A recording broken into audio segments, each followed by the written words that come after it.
آمنا مہم۔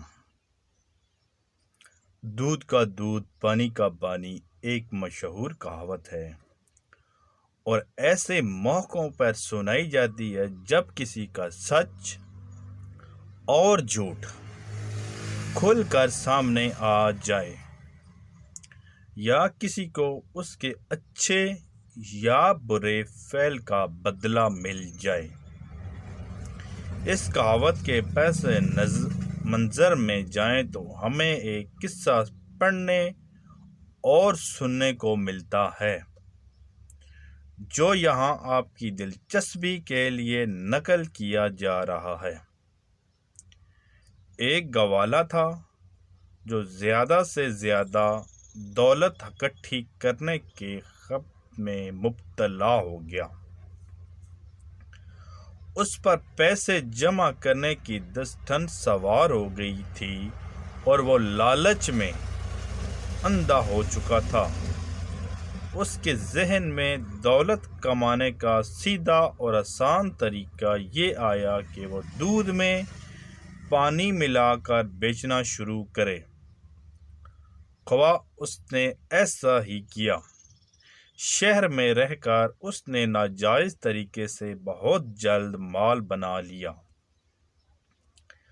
جب اس کے پاس اچھی خاصی رقم اکٹھی ہو گئی تو وہ اپنے گاؤں جانے کی تیاری کرنے لگا۔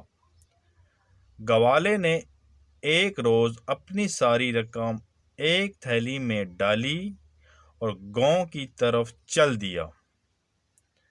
ان دنوں شدید گرمی پڑ رہی تھی، پسینہ چوٹی سے ایڑی تک بہہ رہا تھا۔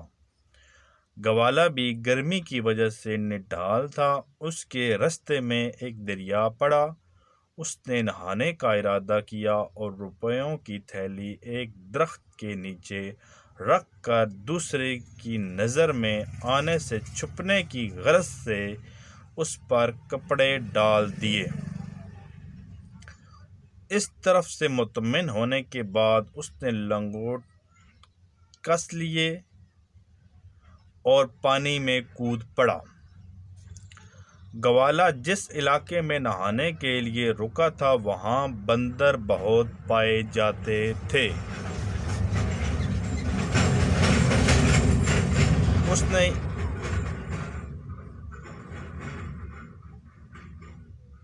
اتفاق سے ایک بندر جو اسی درخت پر بیٹھا ہوا تھا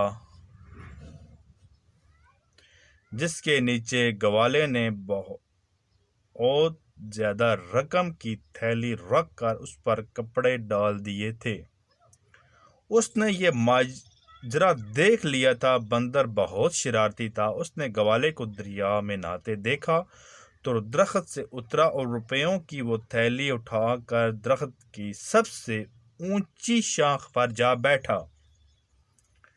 گوالا پانی سے نکلا تو اس کی نظر بندر پر پڑی جس کے پاس رقم والی تھیلی تھی۔ اس نے بندر کو ڈرانے کی کوشش کی کہ کسی طرح وہ تھیلی نیچے پھینکے، لیکن بندر اس سے ذرا نہ گھبرایا۔